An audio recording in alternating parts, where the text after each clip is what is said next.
UP triple SC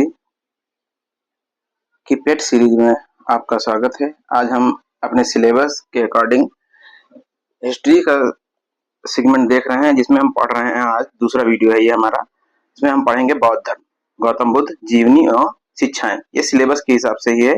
अगर जो video आपको हेल्पफुल लग रहा है और ऐसे वीडियो आप पाना चाहते हैं तो चैनल को सब्सक्राइब जरूर करें, वीडियो को लाइक कर दें और शेयर करें, जिससे कि हम आपके लिए और ऐसे ही वीडियो ला सकें। चलिए शुरू करते हैं। गौतम बुद्ध, तो बुद्ध का जन्म कहाँ हुआ था? लुम्बिनी में हुआ था। बुद्ध की मृत्यु जहाँ हुई वह स्थान कहाँ है? उत्तर प्रदेश में है। बुद्ध के जीवन की वह घटना जिसे महाअभिनिष्क्रमण के रूप में जाना जाता है, तो ग्रह त्याग को गौतम बुद्ध ने अपना प्रथम प्रवचन दिया था सारनाथ में। बुद्ध के उपदेश संबंधित हैं आचरण की शुद्धता व पवित्रता पर। भारतीय कला में बुद्ध के जीवन की किस घटना का चित्रण मृग सहित चक्र द्वारा हुआ है? तो प्रथम उपदेश धर्म चक्र परिवर्तन किया गया था सारनाथ में, जहां उन्होंने पहला उपदेश दिया था अपना। बौद्ध के सर्वाधिक उपदेश दिए गए हैं तो श्रावस्ती में दिए हैं। बौद्ध संघ में भिक्षुणी के रूप में स्त्रियों के प्रवेश की अनुमति बौद्ध द्वारा दी गई थी। कहाँ? वैशाली में दी गई थी। आगे देखिए, बौद्ध के जीवन काल में ही बौद्ध संघ का प्रमुख कौन होना चाहता था? उनका चचेरा भाई देवदत्त।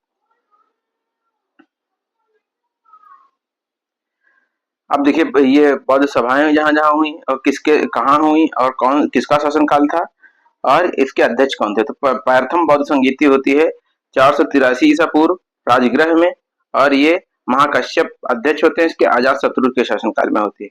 द्वितीय बौद्ध संगीति होती है 383 ईसा पूर्व में वैशाली में। साबाकामी अध्यक्ष होते हैं और कालाशोक, उस वक्त कालाशोक का शासनकाल होता है। तृतीय बौद्ध संगीति होती है 255 ईसा पूर्व में पाटलिपुत्र में। मोगालीपुत्तिस अध्यक्ष होते हैं और अशोक का शासनकाल होता है। और चतुर्थ बौद्ध संगीति ये ईस्वी की प्रथम शताब्दी में होती है, कुंडलवन में होती है, और वासुमित्र और अशोक इसकी अध्यक्षता करते हैं और कनिष्क का शासनकाल होता है। आगे देखते हैं त्रिपिटक। त्रिपिटक क्या है? बौद्ध धर्मों के उपदेशों का संग्रह है। बौद्ध धर्म में त्रिरत्न इंगित करता है। किसको इंगित करता है? बौद्ध धर्म और संघ को। प्रथम बौद्ध संगीति का आयोजन हुआ था अजातशत्रु के शासनकाल में। संसार अस्थिर और क्षणिक है, यह कथन संबंधित है बौद्ध धर्म से। आगे देखते हैं, बौद्ध धर्म की ग्रंथ जिसमें बौद्ध संघ जीवन के नियम प्राप्त होते हैं, तो किसमें प्राप्त होते हैं? विनय पिटक में। क्या है? बौद्ध जीवन संघ के नियम है, नियम। विदेशी राजा जिसने समुद्रगुप्त से अनुरोध किया था कि उसे भारत में बौद्ध विहार बनवाने की अनुमति दी जाए, तो मेघवर्मन था ये। बौद्ध गया में महात्मा बुद्ध ने 2 बंजारों को उपदेश देकर अपना उपासक बना लिया था। वे 2 बंजारे थे मल्लिक और तपस्सु। सप्तवाणी गुफा स्थित है कहाँ पे? ये स्थित है राजगृह में, बिहार।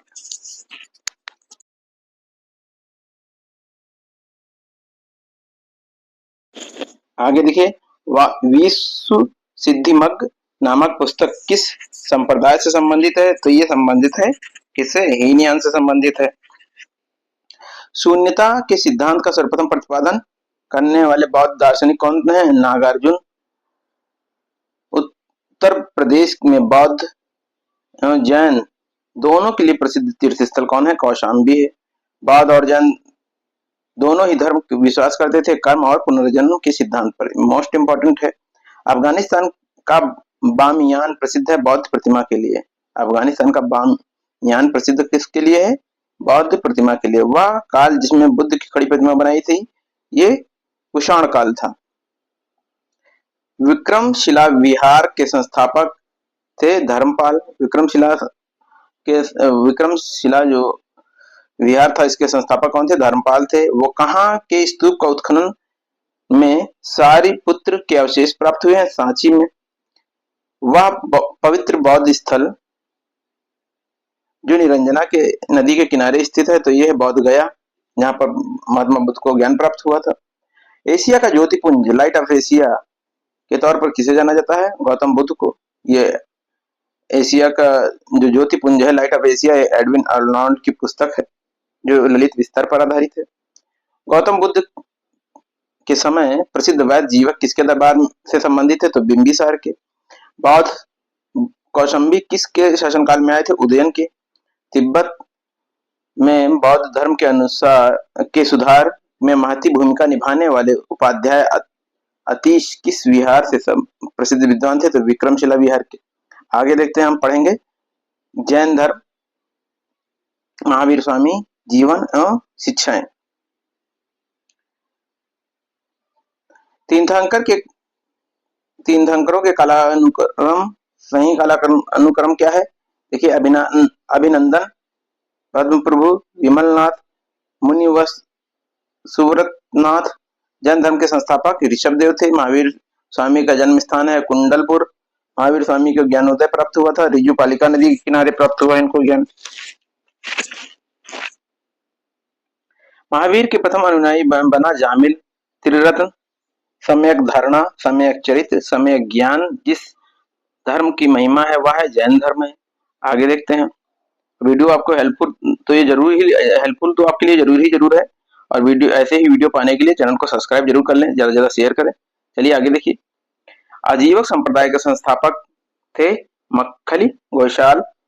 प्रारंभिक जैन साहित्य किस भाषा में लिखा गया? अर्धमगधी भाषा में। यापनी एक संप्रदाय था जैन धर्म का। तीर्थंकर शब्द संबंधित है जैन धर्म से। वह जैन सभा जिसमें अंतिम रूप से श्वेतांबर आगम का संपादन हुआ था तो पाटलिपुत्र में हुआ था।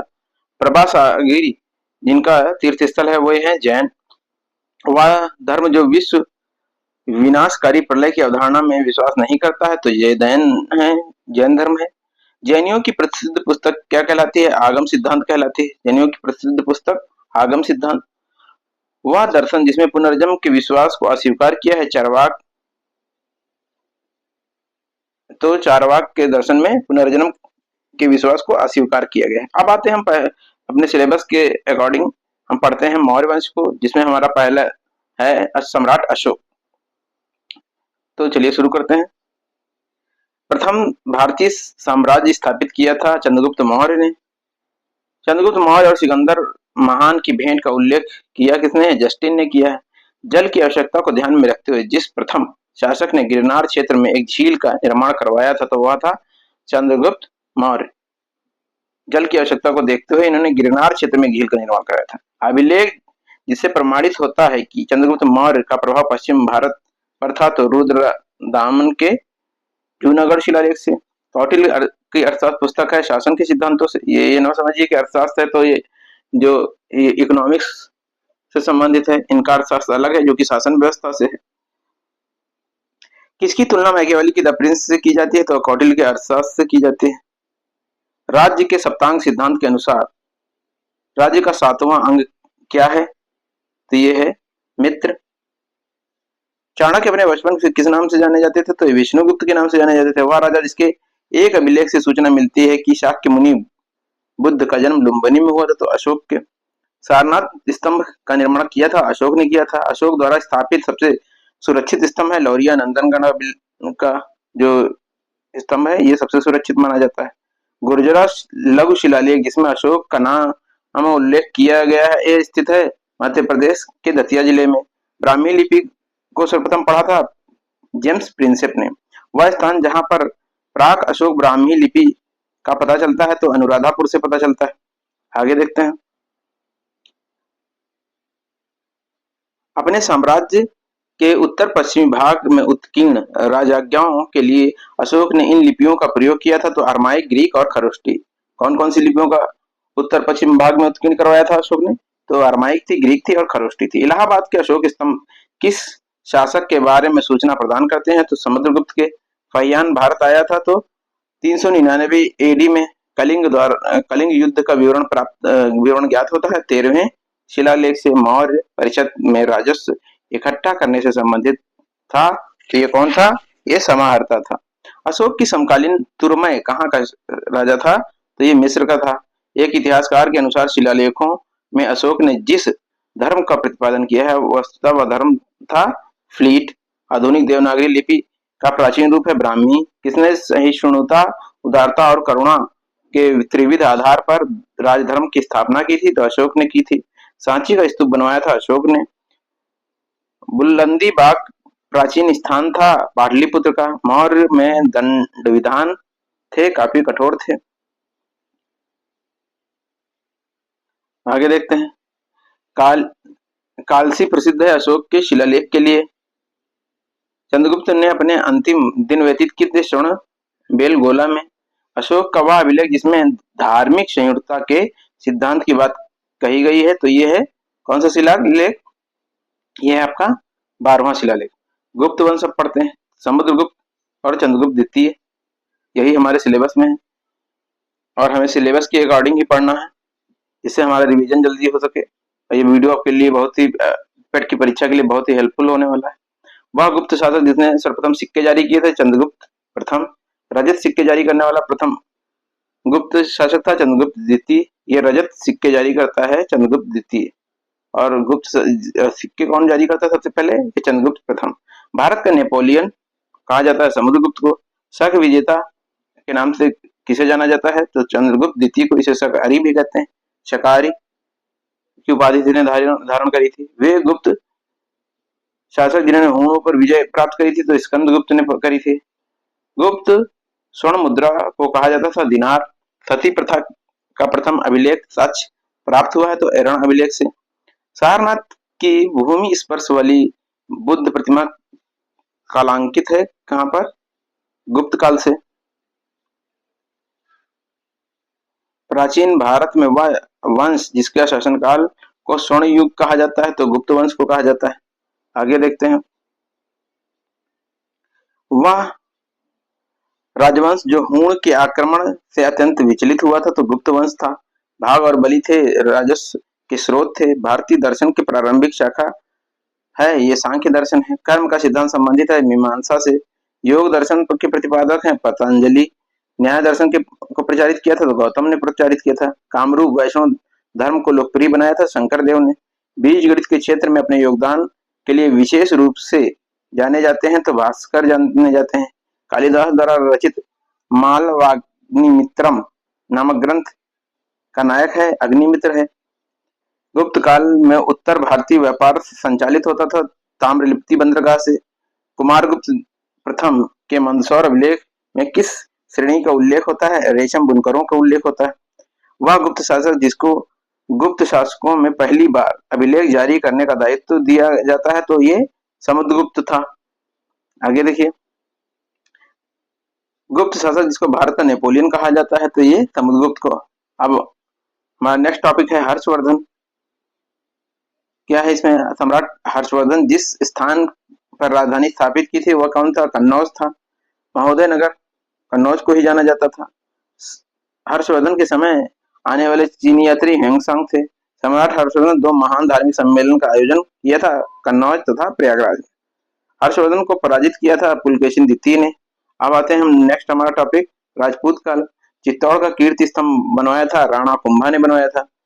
पृथ्वीराज चौहान ने मोहम्मद गौरी को युद्ध में 1191 में हराया परंतु अगले वर्ष हार गया तो ये 1911 में किया था। और ये जो पृथ्वीराज चौहान है ये पृथ्वीराज चौहान हमारा तृतीय है, ये ध्यान रखिएगा। पृथ्वीराज चौहान प्रथम द्वितीय तृतीय हुए। अब पृथ्वीराज चौहान के दरबारी कवि कौन थे? चंद्रबरदेई थे। मयूरभोज का शासनकाल था ये प्रतिहार वंश। पृथ्वीराज चौहान ने विवाह किया था वह उसके शत्रु जयचंद गढ़वाल की बेटी थी तो संयोगिता से विवाह किया था। मंडप से ही उसको उठा लाया था। पृथ्वीराज चौहान के पिता थे सोमेश्वर चौहान। 1911 में सुल्तान मोहम्मद गौरी को हराने वाले पृथ्वीराज तृतीय किस वंश के थे? ये चहमान वंश के थे। उस कवि का नाम बताइए जिसने पृथ्वीराज रासो नामक एक कविता लिखी जिसमें पृथ्वीराज चौहान के जीवन का वर्णन किया गया है तो ये चंद्रबरदेई है और इनके मित्र भी थे और सेनापति। आगे देखिए। दो प्रमुख चौहान शहर चौहानों के नियंत्रण में थे दिल्ली और अजमेर। तराइन का प्रथम युद्ध वर्ष में लड़ा गया था तो 1991 और 92 में दूसरा था। तराइन के युद्ध जिसमें पृथ्वीराज चौहान और मोहम्मद गौरी के बीच लड़ा गया था। गोविंद चंद गढ़वाल की रानी कुमार देवी द्वारा धर्म चक्र चिन्ह विहार बनवाया गया था, तो सारनाथ में बनाया था गोविंद चंद्र गढ़वाल की रानी कुमार देवी ने। अब आगे आते हैं, हम सल्तनत काल पढ़ते हैं। सल्तनत काल के अधिकांश अमीर और सुल्तान किस वर्ग के थे? तो तुर्क थे।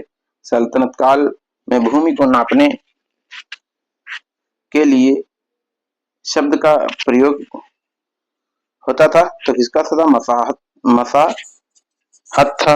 आगे देखिए,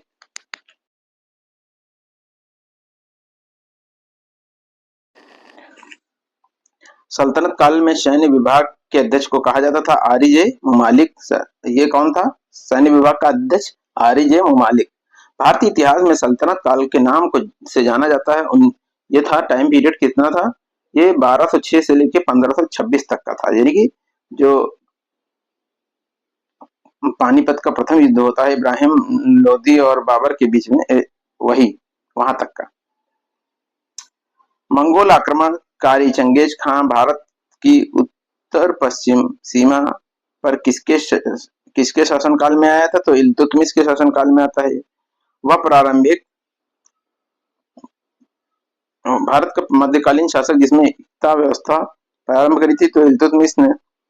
दिल्ली का वह प्रथम शासक जिसने दरबार में गैर इस्लामी प्रथाओं का प्रचलन कराया था, तो ये बलबन था। कौन था? नवरोज प्रथा का प्रचलन कराया इसने। और सीधा पाबोस रक्त और लौह की नीति में विश्वास करता था बलबन। बलबन के काल में विद्रोह करने वाला बंगाल का गवर्नर था तुगरिल खां। आगे देखिए, वह मध्यकालीन शासक जिन्हें सार्वजनिक वितरण प्रणाली प्रारंभ की थी, तो अलाउद्दीन खिलजी था।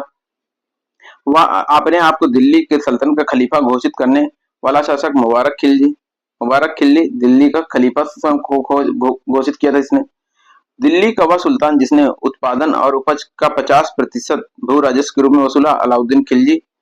1303 में काकतीय शासकों की सेना ने किसकी सेना को वारंगल में परास्त किया था? तो अलाउद्दीन खिलजी। घड़ी व ग्रह कर लगाने वाला दिल्ली का प्रथम सुल्तान था ये अलाउद्दीन खिलजी। ने घड़ी और चरी कर लगाया था, यानी कि जो चारा पशुओं के ऊपर था, और ये घड़ी जो ग्रह कर था। आगरा को जिसने राजधानी बनाया था वह शासक था सिकंदर लोदी था। सरकी सुल्तानों के शासनकाल में वह स्थान जिसने पूर्व का सिराज कहा जाता, तो ये जौनपुर को कहा जाता था। जिस व्यक्ति ने कहा हुजूर दिल्ली दूरस्थ, तो ये निजामुद्दीन औलिया थे, उन्होंने कहा था हुजूर दिल्ली अभी दूर है। मोहम्मद बिन तुगलक अपनी राजधानी दिल्ली से कहाँ ले गया था? दौलताबाद। इब्न बतूता के शासनकाल किसके शासनकाल में आता है? तो ये मोहम्मद बिन तुगलक के शासनकाल में, और इसको तुगलक काजी नियुक्त करता है। इतिहासकार बदायूनी ने किसकी मृत्यु पर कहा कि सुल्तान को अपनी प्रजा से और प्रजा को सुल्तान से मुक्ति मिल गई? तो ये था मोहम्मद बिन तुगलक। आगे देखिए, दिल्ली सल्तनत का सर्वाधिक विद्वान शासक जो खगोल शास्त्र, गणित और आयुर्विज्ञान सहित अनेक विद्याओं में माहिर था, तो ये मोहम्मद बिन तुगलक था। भारत का सर्वप्रथम सांकेतिक मुद्रा टोकन करेंसी का प्रचलन किया था, तो मोहम्मद बिन तुगलक ने किया था।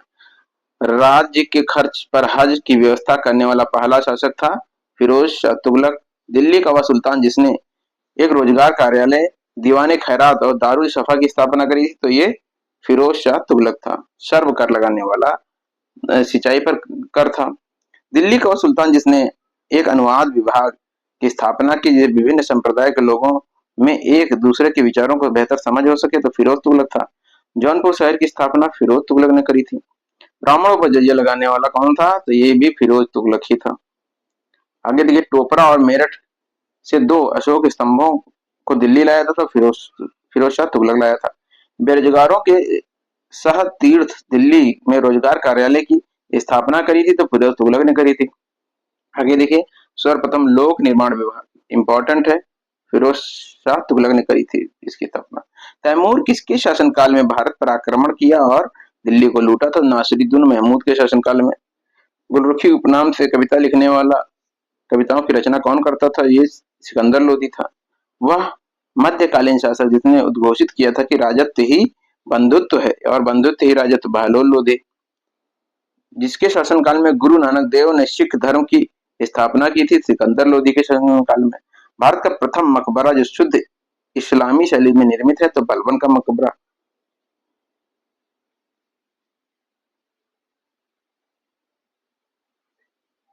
आगे देखिए, भारतीय वास्तु कला में सुर्खी का आरंभ हुआ था तो सल्तनत के सुल्तानों द्वारा। प्रसिद्ध संगीतकार तानसेन का मकबरा स्थित है, ग्वालियर में स्थित है। जंतर मंतर के नाम से जन ख्याति प्राप्त खगोलीय वेधशाला का दिल्ली में निर्माण करवाया था तो जयसिंह द्वितीय ने करवाया था। अमीर खुसरो दरबारी कवि थे अलाउद्दीन खिलजी के। तृतीय हिंदी अमीर खुसरो का जन्म कहाँ हुआ था तो पटियाली में हुआ था।